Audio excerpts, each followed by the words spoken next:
یاجوج اور ماجوج دو قومیں ہیں جن کا ذکر قرآن مجید اور احادیث نبوی صلی اللہ علیہ وآلہ وسلم میں موجود ہے۔ یہ قومیں حضرت ذوالقرنین کے زمانے میں موجود تھیں اور ان کی بدعمالیوں کے باعث انہیں ایک دیوار کے پیچھے قید کر دیا گیا تھا۔ یہ قومیں قیامت کے قریب دوبارہ آزاد ہوں گی اور زمین پر فساد برپا کر دیں گی۔ اللہ تعالیٰ نے قرآن پاک میں یاجوج اور ماجوج کا ذکر سورہ الکہف میں حضرت ذوالقرنین کے واقعے میں کیا۔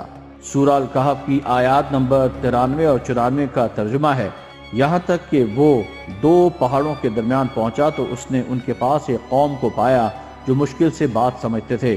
انہوں نے کہا، اے ذوالقرنین، بے شک یاجوج اور ماجوج زمین میں فساد کرتے ہیں، تو کیا ہم آپ کے لیے کچھ خرچ دیں تاکہ آپ ہمارے اور ان کے درمیان ایک دیوار بنا دیں؟ حضرت ذوالقرنین نے ان لوگوں کی مدد سے ایک مضبوط دیوار بنائی تاکہ یاجوج اور ماجوج کو قابو کیا جا سکے۔ یہ دیوار لوہے اور تانبے کی تہوں سے بنائی گئی۔ اللہ تعالیٰ نے اس دیوار کو اتنا مضبوط بنایا کہ کوئی اسے عبور نہ کر سکا۔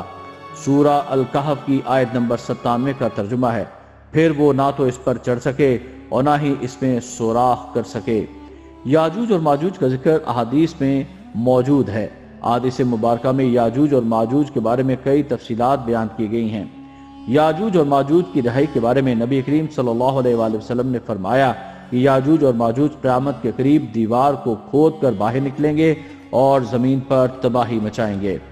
حضرت زینب بنت جہش رضی اللہ تعالی عنہا سے روایت ہے کہ ایک دن نبی کریم صلی اللہ علیہ وآلہ وسلم گھبراہٹ کے عالم میں اپنی زوجہ کے پاس آئے اور فرمایا، لا الہ الا اللہ، ہلاکت ہے عربوں کے لیے اس شر سے جو قریب آ گیا ہے۔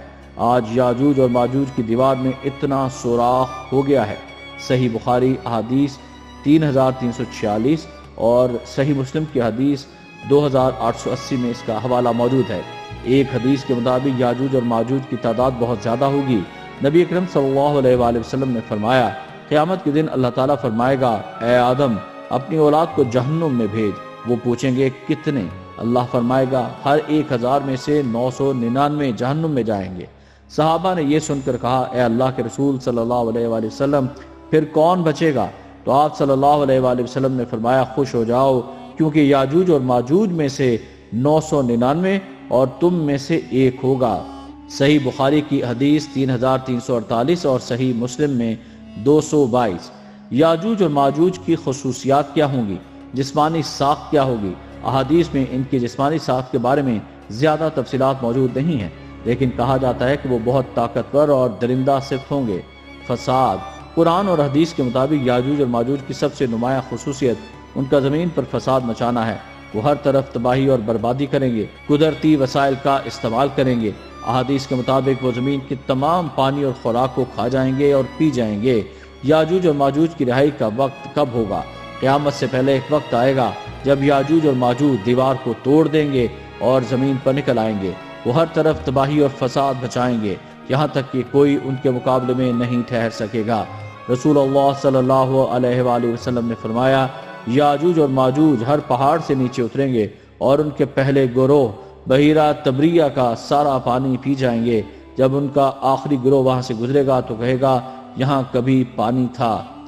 مسلم شریف حدیث نمبر 2937۔ حضرت عیسیٰ علیہ السلام کی دعا۔ یاجوج اور ماجوج کی رہائی کے بعد دنیا میں امن قائم کرنا ممکن نہ ہوگا۔ اس وقت حضرت عیسیٰ علیہ السلام اور ان کے ساتھی پہاڑوں میں پناہ لیں گے اور اللہ تعالیٰ سے دعا کریں گے۔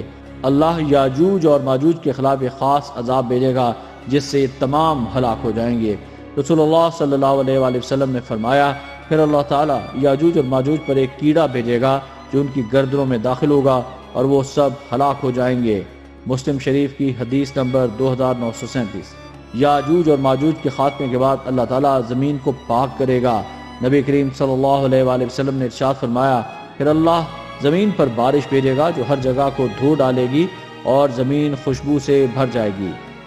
مسلم شریف کی حدیث نمبر 2937۔ یاجوج اور ماجوج قرآن و حدیث میں بیان کردہ ایک ایسی حقیقت ہے جو قیامت کی بڑی نشانیوں میں سے ہیں۔ ان کا خروج ایک یاد دہانی ہے کہ دنیا کی زندگی عارضی ہے اور قیامت قریب ہے۔ اس موضوع پر غور و فکر کرنا ہمارے ایمان کو مضبوط کرتا ہے اور ہمیں اپنے اعمال کو بہتر بنانے کی ترغیب دیتا ہے۔